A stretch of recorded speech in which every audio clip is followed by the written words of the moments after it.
Jack, getting to know you, what's your earliest sort of football memory?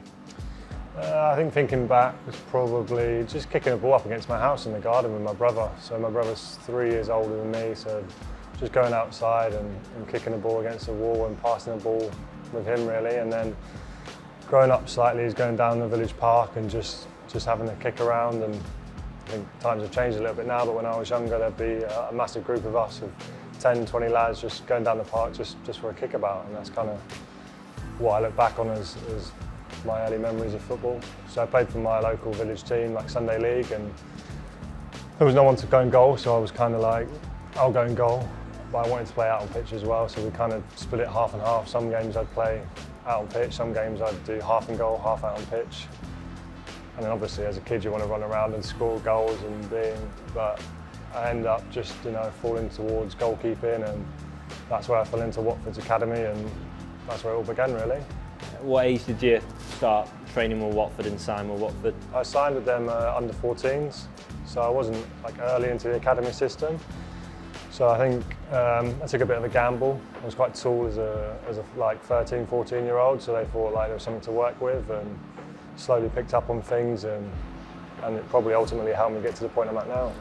I don't know, I was probably a bit naive at that age, and I was excited just to be part of Watford and part of their club. And I think as things progress and as you get older and you realise like you keep getting contracts that like, this could actually go somewhere.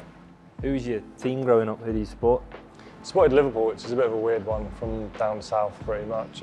But I think family ties have always been Liverpool supporters. Don't really know why, but that's you kind of support who your family supports. And I don't know, I kind of got sucked into the old goalkeeping thing. So Pepe Reina was a massive one for me, and he kind of brought the sidewinder into goalkeeping in English football, so that kind of made me love him a bit more as I grew older and saw more of him.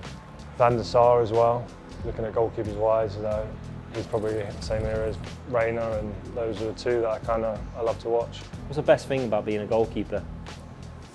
It's rare, but when you get a save late on and you've really helped your team in that moment, and the whistle's coming soon after, and the buzz you get from that is, I don't think it can be replicated anywhere else.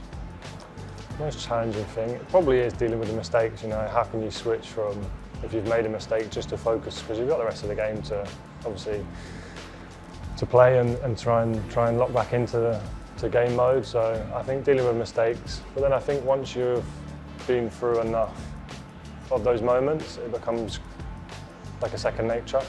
I feel that anyway, like once you've made that mistake, there's something that kicks in your head when you just have to let it go. I was reading about when you made your debut at Watford. I guess as an introduction to senior football, just talk us through what that was like from your perspective. Yeah, I spoke to The Athletic a couple of years ago when I was at Gillingham about it, and that was the first time someone actually asked me about the whole situation properly. I think for a few years I avoided it because it did damage me mentally, and I wasn't ready for that game personality-wise, mentally for that game and that situation. And it's like fight or flight, isn't it really? And it didn't go well, obviously. But I think looking back now, that kind of built up a real high tolerance and resilience to what was to come further down the line. And without that experience, I don't think I probably would have got to where I am now. I think I would have probably chosen the easy route in most things. So that happening and kind of dealing with that is probably the hardest thing I've been through, probably in football and my life as well. Is it experience that you use to help the other lads in the goalkeeping group that we've got here at the moment? For example, like Tommy's gone out, you've got Blondie, obviously young goalkeeper. Should you try and use your experience at all?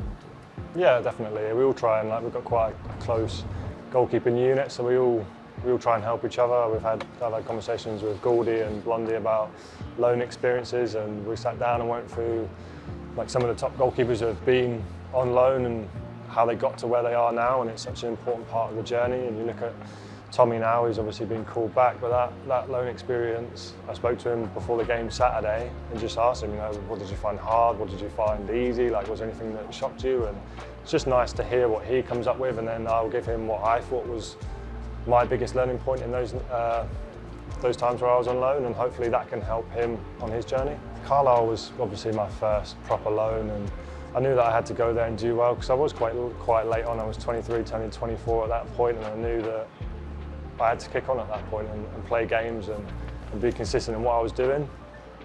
My biggest learning point was I got dropped after about 4 games in. The manager, Keith Kerr, and goalie coach made a big point of not conceding a free kick on my side of the goal. If he whips it over the wall, no problem. And we played Accrington Stanley away, and I couldn't see the ball, and I've leant to one side, and he's hit it, and I'm just too late, and it's gone in my side, and got a bit of a to the game, and I got dropped for 3 games, and it was kind of 300 miles away from home. I'm not in the team. This is terrible. Like, I don't think I'm going to get back in. Like, what do I do? And I think in those tough moments, you just have to be consistent. You have to train hard, work hard. Just hope that you get a bit of luck, or the manager sees what you're doing, and he then has faith to put you back in. And that kind of gave me a boost after getting back in.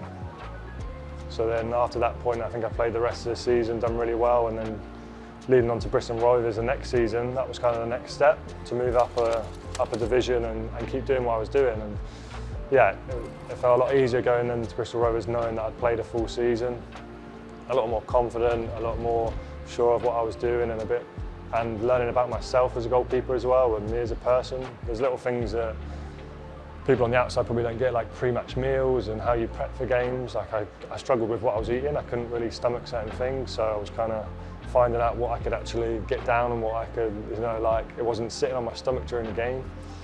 So you pick up little things on those on when you're on loan and your first experiences. But no, they were vital to progressing my career. Ruthless being a keeper, isn't it? Horrible, yeah. To move us forward to Stoke, describe what your time's been like at Stoke City. How do you view your time at Stoke City? I make a joke sometimes about being a yo-yo. I'm in, then I'm out, then I'm in, then I'm out. But when I first knew about the club, being interested, I sat with David Rouse, who was a goalkeeping coach at the time, and he said, like, we've got a choice for a 3rd spot. I know it's probably not what you want. You could stay and play games in League One and keep playing, but I wanted to challenge myself. I wanted to be in an environment that tests me and work with better players, better teams. And I backed myself to some point move up from a number 3 to a number 2, and then who knows what can happen from there. So it has kind of been that trying to get into that number 2 position and then hope that you get a chance to play and you take that chance when it comes. I think in times when I've come in, I've done well, and sometimes I know as an honest goalkeeper that when I don't play well. So I think it's just about learning and continuing to work hard and growing as an individual and as a goalkeeper, and just basically go out there and try my best for the team each week. My best moment was probably, I'd say, the Borough game a few weeks ago. I was at a point where I was a little bit frustrated in terms of thinking that obviously Travs was doing brilliantly, and I didn't think that we'd obviously had the cup game, got knocked out of the cup, and I thought that would be me sat on the bench watching for a long time, and then when you're told the day before that you'll be playing and the team's in a good place, you think, right, now I've got to step up and really show what I'm about. And I feel like I've done that, and I feel comfortable at the moment. I feel really happy with where I'm at with my game, and obviously the team's doing brilliantly, which helps when you step in and do well. And just in general, the whole club is moving in the right direction, I think. I mean, I'm desperate to play games. I understand that if someone's brought in and the manager sees me as a backup or a number 2 or however he sees it, then I'm happy to do that. I will continue to work hard and to better myself every day and be the best person I can be day in, day out. But I am desperate to play. I do want to play, and I do want to help the team. So when you step in those moments and play well, and you make a save late on or contribute, it really means a lot. Really interested to know what that sort of 24 hours or so was like before Borough as well. Take us into sort of your mindset. I was dead nervous, to be honest with you. And to be honest with you as well, if I'm not nervous, then I'm more worried. I feel like nerves fuel my game a little bit. I know that I'm on edge, I'm ready to go then at that point. So I was nervous, but I knew it was a good thing. And then it was just obviously a strange situation. I didn't know that was a thing, that he was able to call someone back. And then Travs obviously joined in the first part of training, then he was told he has to go back, so it then becomes from helping him and being ready myself to then step in and do what you need to do. But like I said, I'm comfortable with where I'm at and I feel really confident with my game, so it was kind of just go out there and do what you do. What's that been like working with Jonathan Gould, and it certainly feels like there's a lot of trust in you. They obviously perform for the manager a lot when you've had to come in. Yeah, Gouldy's been brilliant with me since he came in. We sat down and had a conversation with all the keepers and how we want to progress the whole department and move forward and try and be the best goalkeeping group in the division. His work's brilliant as well, like day in, day out, you're getting so much repetition of things that you see during a game. So that's really helped me in terms of, like, I see it as muscle memory. When you're doing things constantly, then when it kind of happens in a game, it kind of becomes natural and you don't have to think about things when it happens. So yeah, massive credit to Gouldy in the way he's helped me and the rest of the group. A lot of the lads recently have highlighted, and you'll work closely with him, Frankie's role and stuff at the club. What's Frankie like to work with? Frankie's brilliant. He's a real character. He lifts the whole group. He lifts the changing room. Not just the goalkeepers, he lifts the whole changing room. I think his role's a bit understated really in terms of how much he gives to it. He's been vital for me as well. It's probably something I haven't mentioned, but the way he supported me in terms of stepping in and dealing with certain things and just being around me and just giving me the right information when I need it. So I've got to thank him as much as Gouldy, I think, because he's been there every step of the way. I know you said you're really settled with where your game's at the moment. What do you feel's improved in your game, in your time at Stoke, or perhaps more recently in your time working with Gouldy? It's hard to put a finger on it really. I think I've played well in games in the past, and when the team isn't doing as well as you'd hoped and you're losing games, those performances then maybe get not overlooked, but the overriding feeling of fans and people in the building is disappointment because you've lost the game. So it's kind of hard sometimes to make an impact when you are losing. So I think for me it's just about being consistent and then in the big moments try and help the team out.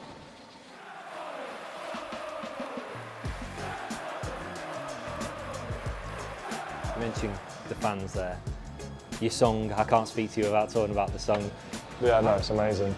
I think when you come to a club, you want to feel the love and feel backed by the fans. So hearing that, especially before a game, really gives you a boost, gives you confidence before you even start. So no, it's amazing to hear, and I appreciate all the fans. I think when the final whistle goes, it's just excitement and then a little bit of relief that you've stepped up to the plate, and then go down to the fans and hearing them sing. It just tops it off, doesn't it? It just makes what you do worthwhile in the end. You put so much work in during the week, and those moments really make it worthwhile.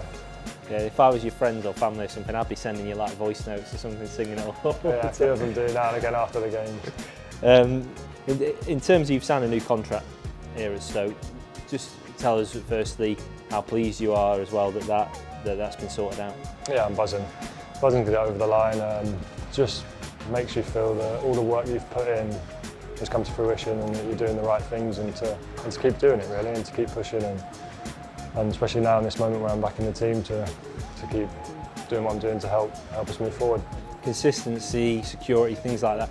In terms of just on the pitch now, it feels like there's a bit of that about Stoke City, 4 consecutive clean sheets, of which you've kept 3 of those. That feels like there's a real good consistency there at the moment. Yeah, it does, yeah. And I think obviously with the amount of new players we had in, it was going to take time for everyone to settle, to gel, and to understand the ways that the manager wants us to play in different scenarios, different formations. And I feel like we're at that moment now where people have that understanding of what to do on the pitch, have the understanding of what other players are doing as well, so that they can react to that. I still think there's more to come, but yeah, I agree with what you said. We're in a good place, and we're looking forward to getting back to work. Give us an insight into the dressing room as well. You're one of the longest serving players here now, but it's been a big change this summer. Yeah, a lot of change.